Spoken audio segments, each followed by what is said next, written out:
Il était une fois dans le nord de l'Inde un royaume ancien sculpté par les vents, les dieux et les femmes. Un pays de pierre et de lumière, de havelis peints comme des parchemins, de temples battus par la poussière et les prières. Un matin de mousson, 3 voyageuses prirent la route.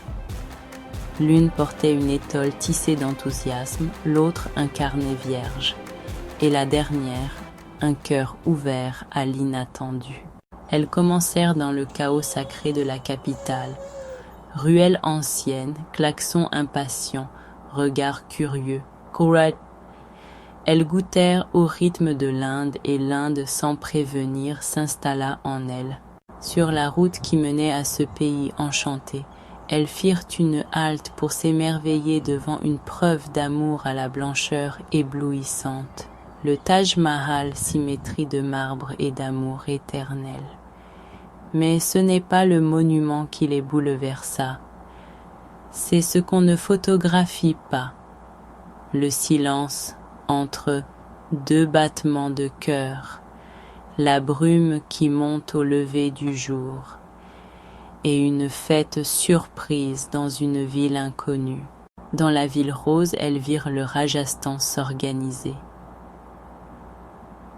Les premières motos sans casque, les premiers saris éclatants, les premières épices à faire pleurer les yeux et sourire les âmes. Elles arrivèrent en plein cœur du Tige Festival entre danses déchaînées et visages fardés de rouge et or. Des femmes en procession invoquaient les bénédictions de la déesse Parvati, et dans l'air flottait une promesse de renouveau.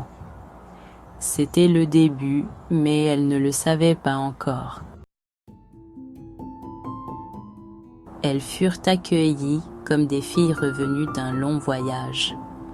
Dans une maison partagée entre générations, elles mangèrent des lentilles sous la pluie, dansèrent avec des femmes qui chantent quand personne ne les regarde. Leurs saris étaient mouillés mais leur âme légère. Dans les rues silencieuses de Nawalgarh, elles découvrirent des murs qui parlent. Des havelis décorés comme des manuscrits où chaque fresque raconte une histoire. Mais l'une d'elles les suivait. Son regard peint semblait les accompagner à chaque pas, à chaque détour. Un regard pénétrant et mystérieux, comme si le Rajasthan lui-même ne voulait pas les laisser partir. Là, elles apprirent à écouter le vent qui glisse entre les millets, celui qui murmure des souvenirs de femmes voilées et d'hommes en silence.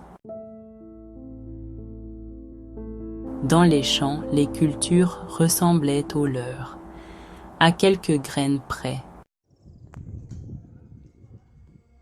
La ville du fort sans colline, où l'histoire ne s'élève pas, mais sans racines. Dans la salle du trône, elles virent une cuillère à moustache et rirent doucement, comme seules savent rire celles qui voyagent ensemble. Là, un peintre minuscule traçait des rêves sur un grain de riz et leur vendit des souvenirs qu'on ne retrouve pas dans les bagages. Le désert, mais pas le désert sec, le désert mouillé. Des dunes transformées en miroirs où même les buffles nagent. Une mangouste de lézards en duel et des enfants qui dessinent leur monde avec tambour et des bâtons. Ici même les paons font des parades. Un jour de fête, le patriotisme s'exprime à tout âge.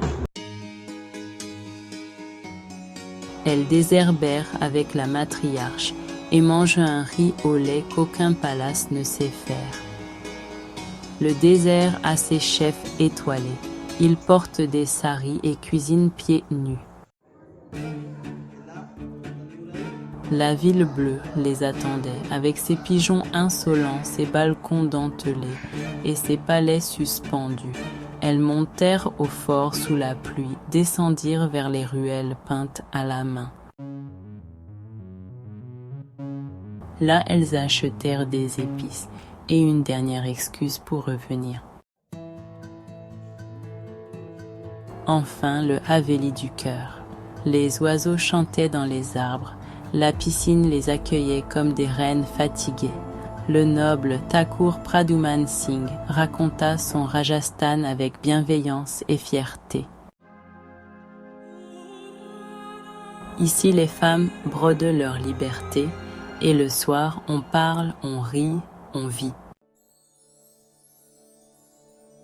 Le dernier jour, une vache descend les marches inondées du temple des singes, et dans un rooftop sous la lune, elles trinquent au souvenir. Le lendemain, les adieux et la fête de Rakhi, là où les sœurs bénissent les frères. Elles assistèrent à l'intime et furent, pour un instant, de la famille. Elles rentrèrent, mais pas vraiment. Car celles qui ont vu le Rajasthan ne le quittent jamais vraiment. Merci à Rencontre au bout du monde. Voyage autrement avec Noirand Voyage. Plus de récits et infos pratiques sur noirenvoyage.com.